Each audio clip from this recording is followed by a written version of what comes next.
Welcome to the Fashion Translator. I'm Claire, your host. Together we explore how AI and innovation are reshaping the fashion industry through creativity, technology, and global partnership.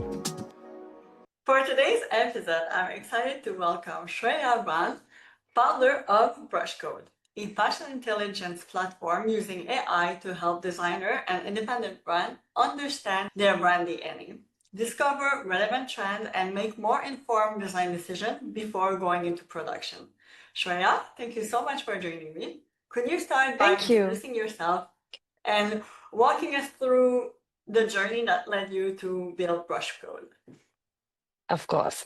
Thank you so much for having me. Firstly, I'm Shreya Bhan, the founder of BrushCode. And well, I think what led me to come up with BrushCode, which is a trend forecasting tool for small and medium-sized businesses.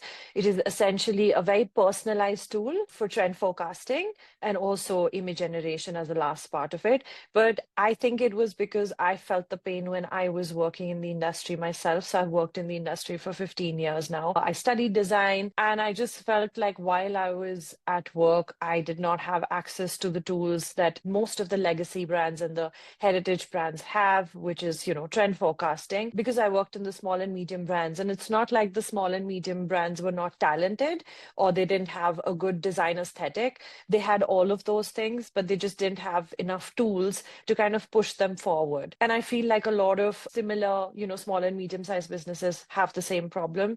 So my aim is to not go for the enterprises who have tons of data and they can afford like a big budget. This is essentially for, the ones that are kind of forgotten, but actually are a huge part of the industry, the fashion industry. So it was a personal pain that sort of led me to create BrushCode. Tell us more how BrushCode comes and address this specific gap that you saw in the market. Essentially, it has three pillars, like you briefly mentioned. The first is where you just lock in your brand's DNA so that the, app actually understands what the aesthetic of your brand is and how would you like to let it analyze the rest of the data. And then the second part of it is where it goes into like, a long array of trends which have been picked up from social media, which have been picked up from, trend reports and every possible source that you can think of. And the thing is that trends have changed over time, right? You and I both know that trends are now much shorter, they're short-lived. Also, brands are seasonless. So a lot of, mismatches happening over there, which is why it is really essential to also see what are the trends going on social media, on TikTok, on Instagram, and all these other platforms, so that you Yes. can be, you don't miss out on anything. So Discover is basically where you can see all these trends. They're obviously divided into like macro trends or micro trends. You can see them by color. But essentially what the app is doing is that once you've locked in your DNA, it's showing you the trends that actually work for you. So if I have a minimalistic feminine brand and I get to know that checks is something that is in the next season and that is something that is trending, it may or may not actually be for me. So it's important to know what works for me. So it's almost like personalization, like we see on, Spotify or any other app where, you make a playlist and then the app knows what you really want. So it's kind of Yeah, yeah. like that. And then the third part of it is where you can actually put up a design. Either you can use something from your previous collection, you want to maybe change it up, you want to write something completely new, which is a prompt. Any of those things can be done, and it'll actually give you a score. So it'll give you a trend score to let you know that whether this, does it have aspects that are trending right now, maybe the collar, maybe the hemline, maybe the color, and it'll also give you a brand match. So it'll let you know whether this matches your brand or not. So it sort of gives you a confidence score to go ahead with whether you want to make this or not. Before you order any fabric, before you start cutting any fabric, it's important to know that, the decision that I'm taking, is it completely based on the gut feeling, or do I have data to back it as well? So that is essentially, the solution that I'm trying to provide. And of course, it's not going to be ridiculously expensive as most of the trend forecasting tools are, because I want more and more people to use it. So it's going to be, I'll just put it out there, 1/6 of the price of the actual trend forecasting tools that exist already, because I want to democratize fashion and I don't want that there should be any, sort of a mafia business in fashion. And I know there's a lot of gatekeeping that happens, which I'm sure you agree on. So it's essentially to remove all of those factors.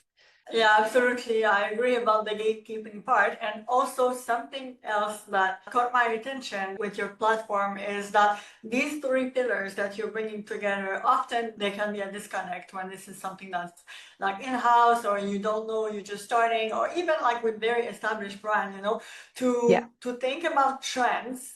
As because if you think about WGSN or like the big players out there, they'll put together the trends, but trends is one thing, but how it comes to play with your brand DNA, that is a crucial step. And then how does this apply with the actual design? This is another facet, and all of them have to be extremely coherent. And to the idea of bringing data to back that up, I think this is really something interesting that can really change how designs are brought to market. I think Yeah. there's a lot to explore there. Yeah, yeah, I agree. I do think that we actually really skim through this first part of designing because we are always short on time because fashion works on lead times and we have to work backwards. So we always like really rush it. We'll either probably ask an intern to look at Pinterest and come up with new ideas of collars and sleeves and things like that. But everything is such a hit and miss.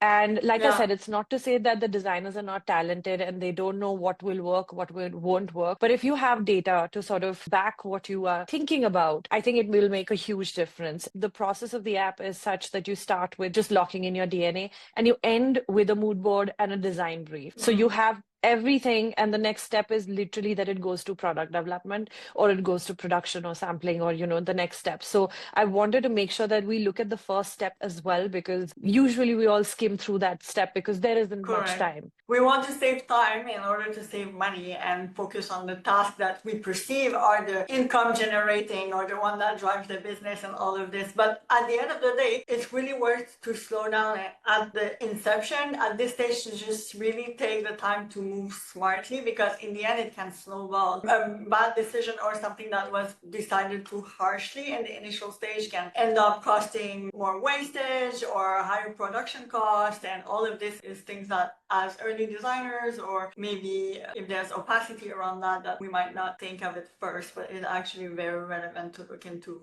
Absolutely. And I usually always quote Devil Wears Prada, the scene where Miranda Priestley is talking about the cerulean blue, and she's actually saying Yes. that what you're wearing is decided by the people in this room. And I love to say this, that everybody deserves to be in that room where they also get to see what is happening and what is going to be coming in the next season. And if you're not even in the room, I think you should at least get the minutes of the meeting so that you know that you're proceeding at the same pace as others. Otherwise, it's not an equal playing field, right? Like if only Yes. WGSN is with like the 10, 20 brands, then the rest of them are actually not even competing because they're already way Yeah. behind. So I completely agree that we focus on things that give us income and things that we budget for. We budget for sampling, we budget for production, we budget for all those things, we budget for marketing and photo shoots, but we never budget for Yeah. something like trend forecasting because it's so out of reach. I mean, 20,000 pounds to like about 15,000 pounds or dollars a year Yeah. is a huge amount of money for like Yeah. a small medium sized brand, or even like a brand that has maybe about, I would say, 50 employees. They still won't be budgeting that Yeah. amount for trend forecasting, but it is so important that that's the foundation of everything that you're going to do going ahead. Would you say that this is the soul, the core of the reason why you decided to democratize it? Yes, it was because my soul was hurting. The fact that I didn't have access to all these things is why I wanted to, build something like this. And honestly, I've always been against the gatekeeping and hierarchy that exists. Even when I was in design school and I was studying and everything, I know that there was a lot of talk about, looking at the big brands and sort of embodying or getting inspired by what they're doing and everything. And I was always like the one who was like, but why can't we come up with something absolutely new? But when you don't have the tools, you're scared to do something completely new. I mean, Yeah. I did it just Yeah. for grades, but like imagine if you're running a business and you're just doing it because you feel like I want to do something different. But like if you have like a few pointers to direct you in the right direction, then you will be able to do it. But like the fact that nobody has been thinking about it, and there are other tools that are also available. It's not just WGSN, there's Tagwalk, there are a few others that are also there, but they're all really expensive. really expensive. WGSN is something that, it's been there for years. So they have established themselves and they have a big setup. They have people all over the world who are actually doing all of this work. But can we not replicate it using the technology that we have right now? Even if we're not able to replicate 100% of it. And that's why I bought the personalization front to it, because I can also get data from everywhere and, sort of give you a report of what is going to come in the next season. But again, it doesn't matter if it doesn't work for you. So, I Yeah. really wanted to bring in the personalization aspect because every designer has their own aesthetic. I feel like a brand is a designer's expression. It's an extension of their personality. It's important to like honor that also. It's not like to tell designers, oh, you should not be making it. It's just telling you that this might not work and this might lead to a loss. Or think about it, Yeah. sustainability wise, it might not work. Like you said, like I think it is the soul and it's because it was hurting me. That is the reason that I thought that I should, build something like this. And I think when it comes to trends and this kind of market research and analysis, it's a bigger topic that people might not see as controversial. From the outside, the consumer might not understand the depth of the topic of doing this trend research and market analysis. It goes so much beyond. Of course, there is the dilemma of like plagiarism and copying and all of these things that happen. I think ultimately this is the root and this is what motivated the fashion industry to be so secretive. And it's still relevant today, but at the same time, we can't fall into the trap of everything needs to be secret because we don't want to be copied. By now, with the access of internet and AI and everything, this can't be avoided anyway. So by doing this to protect ourselves from plagiarism, which happens any way we want it or not, we're passing on so much opportunity for collaboration and transparency and elevate fashion in a bigger and more synergic way, like in a more holistic way. This is something also that it's not just, if you think about it, when designers are getting inspired, even haute couture house, they get inspired by history, fashion, or outside inspiration. You can get inspired by a tree, the wind, the Architecture. wall, and they bring this into their own line and their own visibility. So if we think about, yes, this is the artistic sense, that you should not limit yourself to be inspired only by other designers. It doesn't mean that you're looking at other designers that you should stop getting your inspiration from outside. But at the same time, like you mentioned, like, does this work for you? That's the other aspect of looking at designers and doing your market research that people don't often see. When you're looking at trends, you're not just looking at, let me be inspired by that design and do exactly the same. You're also looking at what's working and what's not, and how would that work for me? And that's one thing that designers often are into, like, I want to do something new, something new, something new. We're always chasing newness and originality, but then sometimes, like, is there a reason why that was not done?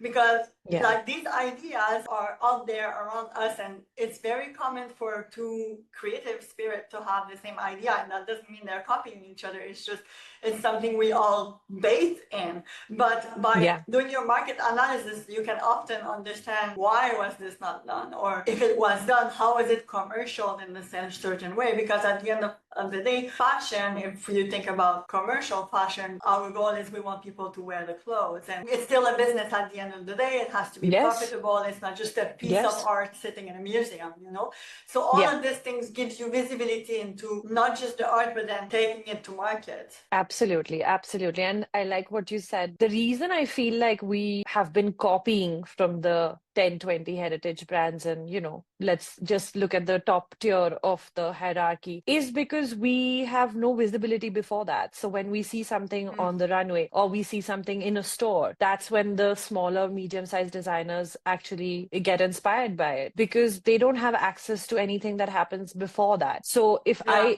already have my own tools, I probably don't even need to look at something. I don't even need to look at another brand. Maybe I will get inspired by architecture, like, you said, like by flora, fauna, architecture, or something which is completely unrelated to fashion. But the reason I'm getting inspired by all these designers that are already established is because I get to see them in the stores, I see them on the runway, and I don't have the tools to create something absolutely new. But like if I can provide that support where I kind of say that, like a little nudge, like go ahead, you're in the right direction. Just go ahead and make what you're thinking, because it is something that's trending. It's just, I genuinely think it'll be very, well, I wouldn't say life-changing, but I think it'll really help the economics of the business as well. Because you don't want to make something, like you said, it's not just a piece of art, you want people to wear it. So at the end of the day, if people are not wearing it and it ends up in discount bins and, things like that, then obviously it's not something that's working for you. And I, saw this when I was working for other brands as well, that at the end of every season, we used to have a sample sale. And the sample sale had like about 1,000, 2,000 pieces, and they were all completed pieces, but they were just pieces that we were not selling anymore. So they were not like overstock or anything. It was the waste that was created at the sampling stage. And I know a lot of people are talking about sustainability at the production stage, which is really essential, not to take that away. But it goes further up. I feel like it also needs to be in sampling. It also needs to be in designing. When you're thinking of something, you need to know whether this will work or not, because every fabric that you order, or all the time and effort of the sampling department, all of those things actually add up as your hidden costs. And you might not think of it as anything, but there are costs when you're doing hit and trial, and you're taking your time to drape something, and you want to, like, we indulge in it because it's the fun part of that process, right? Where we are having fun with fabrics and, all of those things. But like, you have to understand that, like you said, it's a business at the end of the day. It needs to sell. So yeah, I completely agree that, like, tools are important so that we don't like copy or just get inspired, but also we could start something tomorrow which would be inspirational for the bigger brand. And it is changing, right? Because if you look at like social media, there's so many trends that come on social media first, and then you see the bigger brands actually following it. Exactly. It's So completely it goes changed full now. circle at the end. Yeah, it goes full circle. Exactly. So who knows that maybe, one of the brands that I'm helping out with the tool is actually creating something that maybe a Gucci or a Prada wants to copy next season, or wants to get inspired from next season. So that's the aim, to kind of empower them. That's beautiful. Take us a bit behind the curtain. Tell us more about what it took to build the platform. A lot. It has taken a lot. So I actually had this idea about a year ago. Actually, I'll go further back than that. I have worked in fashion, I've studied fashion, but when COVID happened, I kind of switched to Web3 and crypto and blockchain, and I was really interested in it. I didn't know anything about it, I'll be honest. I wanted to like not even think about it, because you know how fashion people are, we're resistant to technology, but it was just something that, like the time was such that I was just like, there's no harm in learning a new skill or just understanding what this is all about. So I saw a lot of YouTube videos and tried to teach myself what blockchain and all of this was about. And then I started also making art, and I started selling my art, which was also very fashion inspired. If you look at it, it's just maximalist prints all over and everything. And I was only drawing women, because I think women are amazing, and I've always been inspired and taken forward in my career with the help of women like yourself. And it's so nice to connect to like similar, like-minded people.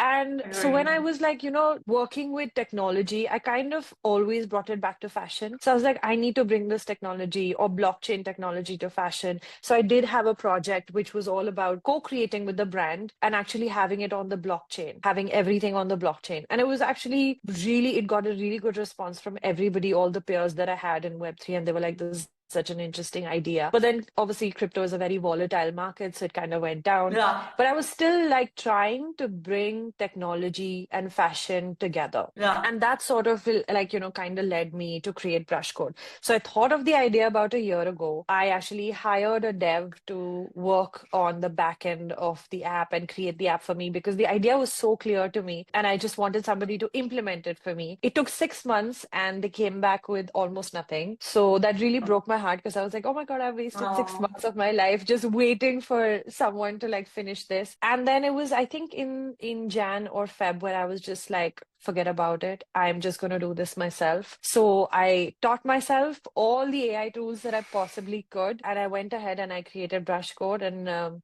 happy to say that it's a running pilot and people are using it. It's not glitching. It's working absolutely fine. And I've got a great response from them that it's been actually helpful. I had about 5 designers who've been working. Some of them are freelance designers. Some of them are working for brands, but they're just using it for themselves right now. And they've all given me a great feedback that it's been super helpful for them. So it was really a very steep learning curve. I know everybody is talking about how AI is really helpful, and I must say that Yeah. it really is. I don't think that we need to be scared of it. I think we need to employ it. That's how I see it. I Yeah. don't see it as a threat at all. I see it as somebody who's working for me. So instead of the dev, I have AI working for me, and I can micromanage it if I want to and make sure that it gives me the result that I want. It's been really hard. It's been a very tough 4 months to like get all of this in place. But I'm very happy that at least my vision is exactly like it's come to life exactly how I wanted it to. I think AI makes you very self-sufficient as well. So you don't need a lot of people to, rely on for things that you thought you could never do. Yeah, I agree. We shouldn't be fearful of AI, but we should be informed and we should be smart about it. Still something that is new and experimental in so many ways. And as long as we're keeping our human brain active and leveraging it, like as Absolutely. you said, like, as an emotionless employee. Yeah, exactly. I totally think of it as that. And I know that there are a lot of AI tools that have been focusing on image generation and, like creating campaign images or creating flat sketches or creating ghost mannequin product images and things like that. I was having this discussion again where I was thinking that, we have used AI only for the glamorous part of fashion because I Yeah. think most of the people perceive it as that. But it is so much more than that. And I really appreciate the fashion tech founders who are going beyond just the images and they're going in the Yeah. workflow and they're trying to understand Yeah. how work can get Yeah. better. How can we save money? How can we save time? There's so much coordination that goes into fixing things like, oh, change the button, the position of the button is not okay. You have Yeah. to, bring it up. There's such small details that go into fashion. It's not just, and it's a very technical Yeah. industry. And it Yeah, is a it very is. labor intensive industry. Yeah. And not a lot of people are Yeah. looking at that part. They're only looking at the fun part No, where you finally get to see the product. But it's so much more than that. It's so much more than it that. is. And I know you Yeah. agree. That's why. Yes, so on this one we're on the same page. Like it's extremely detailed in terms of if you go in the micro and both if you go in the macro. Like if you take just this one garment, like the other day I was working on a wading suit project and like you look at the wading suit and it looks like, but it's such a small piece, you know? But then if you start going into the details, like there is this elastic, there is this band, there is this stitching, there is this, every single detail will then come into this bigger picture. And then if you zoom out, it's still the same thing. You get into so much detail. Okay, you have the person, it goes from the client and then from the research. And then after that, you have, and if you continue to scale back, once you have production, you have the fabric supplier, the elastic supplier, the person who sews it, then Yeah, the freight forwarder, the person bringing like the FedEx truck that brings it, like, and there is so everything. many different parts involved into bringing it all the way to Yeah. the consumer. 100%.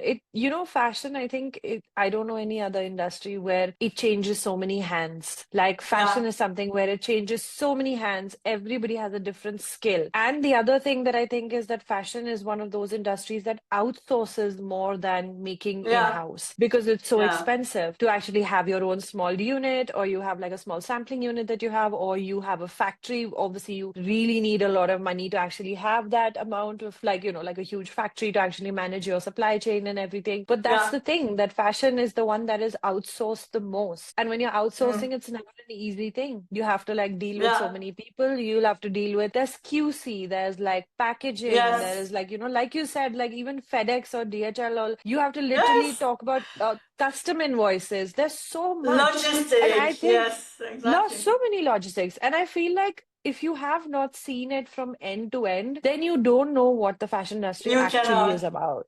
You correct. cannot even From the art. fathom how big it is. Yes, that's a very complex web. We could be talking about this for hours, but let's bring back our focus to BrushCode. What would you say, which aspect of the business currently has most of your focus? I think it's about reaching out to designers now because I think as a product, it's ready, it's available to use. I think the next thing that I want to do is reach out to as many designers as possible, whether it's freelance, even if it's like, an online retailer who has about 20 or 25 brands that are working for them. I would like to have an affiliate program with them or somehow be able to, because the aim is to get more people to use it, and not just because the more you use it, the better it gets for Yeah, you. So, I mean, I don't gain anything from it really.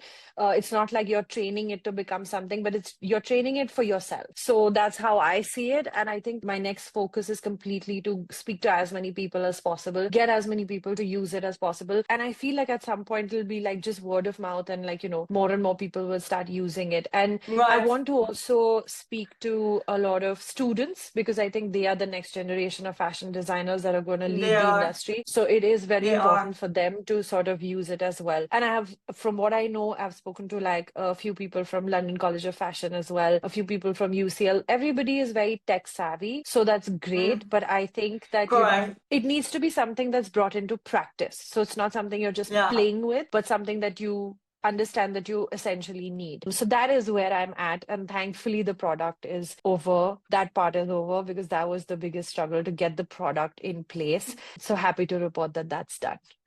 That's wonderful. If you could automate one aspect of your business today, which one would it be?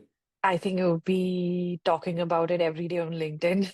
If I had to automate that part of it, I think I would love to do that, because, it is important. And to be honest, since I went into Web3 and crypto, I have been quite like there. So it's not like I'm shy to show my face or talk about it. I mean, that's the reason I agreed for the podcast as well, because I'm not scared to talk about things. I feel like it's really important because it brings a aspect of storytelling. And when people understand your journey, I think they feel for your product a lot more. So all of that is great, but I get too engrossed in like the product and reaching out to people and everything. So reaching out to people is not my problem on LinkedIn at all. I love doing that and talking to new people, but showing up every day and talking about your product and what you're building and why you're building it is the hard part, Yeah. which I am in the process of automating it, because I feel like my energy is required elsewhere. I don't have a team. I'm the only person. So I am the CEO and the intern. So I have to do everything on my own. So yeah, so I think that is something that I'd like to, sort of take care of going forward. Speaking of going forward, if we look at your vision for the next few years, what would you say is the next growth stage for BrushCode? I think it would be becoming the biggest competitor to the agencies that are leading right now. Give them a tough competition, make them understand that you're providing a tool that is supposed to help the designers and not supposed to keep them out of the circle. I want to definitely have a big market share. I want like more and more people to use it. So my aim is to compete with the big mafia of trend forecasting. And I do want to disrupt it, because, like, look at AI, like the image generation that we were talking about. Look how that's disrupted the whole, It is. shoots and It is campaigns and disruptive. things like that. Exactly. So it's kind of made people think that, like, oh, do I, so a lot of brands have the budget to spend on those things, and they will still want to, because they want a certain type of Yes. model, or they want the garment to look a Yeah. certain way. If it is a part of their budget, they will still go ahead and do a shoot. And there's nothing wrong with Yeah. that. That's their creative Correct. vision. But smaller brands cannot afford to do a shoot. It costs a lot of Yeah. money to do a 1 day shoot. Correct. It costs so much money. So if they are Yes. using AI for their campaigns, there's nothing wrong in that. So now at least everyone's images will look amazing, right? Even if it's a small brand or a Yeah. really big brands, everyone's campaign images are going to look great. So that is the aim, to sort of, give Yeah. this tool to small and medium-sized designers as well, so that they don't have fear of decision making. Yeah. And like you said, disrupt the industry and, like, yeah, shake it up a little bit. Yes, I think some disruption is good, especially when it actually benefits accessibility and to give more for fashion to be more out there and to be more Yeah, like that we can grasp, that we can grab it, that more artists can turn this into like a full-time job, like something that they can do and that they can absolutely. support themselves and to expand their dream into something that they can focus on.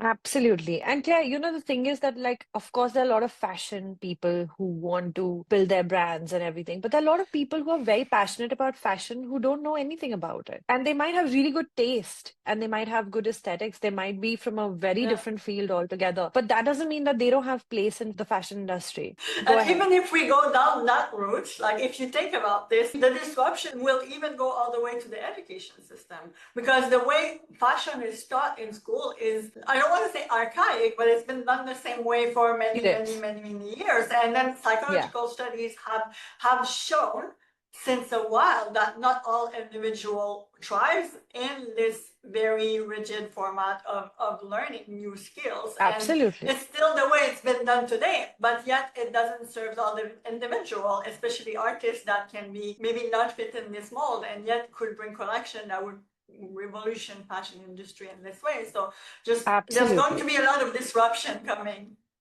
Yeah, absolutely. And I'll be honest, I've worked with a lot of artists as well. I've worked with three different artists. They're beautiful, like digital artists, and they're also like they do traditional art as well. So they paint on canvas.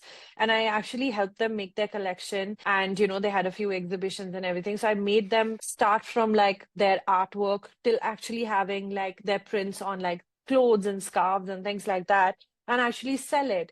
It is such a big, I could see the joy on their faces because they never thought that they'll be able to Yeah, see their art on clothes, and they've always wanted to see that. So they don't need to be fashion yeah, designers, but they can be no, amazing artists who want to see their work on clothes and want people to wear exactly. it.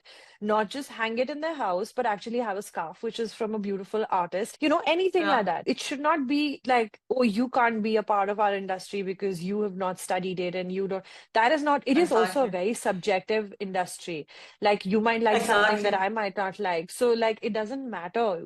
It's all about Yeah. having a good aesthetic or taste or just the will to try something out. We are not in an industry where we need a degree. Even if I didn't have No, like a degree from my uni, I would still probably be working in fashion because I just love it so much. exactly. That is how And dynamic the industry is. absolutely. And in the education and self-education, like to learn by yourself is becoming more and more accessible. So it's up to each of us to find how do I learn, what suits me best. If there's something that I want to learn, what helps me get there? It's not anymore that classroom is your only option. Right now, the world is our oyster for when it Yeah. comes to education and creativity. Absolutely. We have so much information everywhere that there's no reason to not do something. And then when you Yeah. start off doing it and then you realize that, oh, if I need to understand trends, then I have to pay 20,000, you'll just be like, okay, Yeah. I'll go back to my day job. I'll stop doing this. So why It's why such do a that? pity. So Yeah. it Yeah. is. And I feel like, I have had this is my third business, so to say. I've had two brands before this. I had an accessories brand and I had a apparel brand as well. And I know that I spent a lot of money on photo shoots and things like that. And I could have budgeted for like a lot of different things. I could have spent more time looking at research and all of that. But it was always about like, let's just get to the end product as soon as possible, which is a Mm. problem because, like I said, also fashion works backwards. So Yes. I'm just trying to, like I said, shake things up. Everybody's Yeah. welcome and everybody should be a part of it. And why not? Yeah, I completely agree. Well, Shreya, it was so nice to have you on the show. Thank you for joining me. Thank you. Thank you so much. This was such a lovely conversation. Thanks for having me. And we'll keep an eye on you and on BrushCode for sure. Please do. Please do. We'll wait till we hear it in the news that we've disrupted and shaken fashion industry altogether. I can't wait. Thank you. Thank you. Thank you for joining on the conversation today. If you are a business owner currently scaling or looking toward expansion, please do get in touch to discover how this link can take you from today to this version you can already see.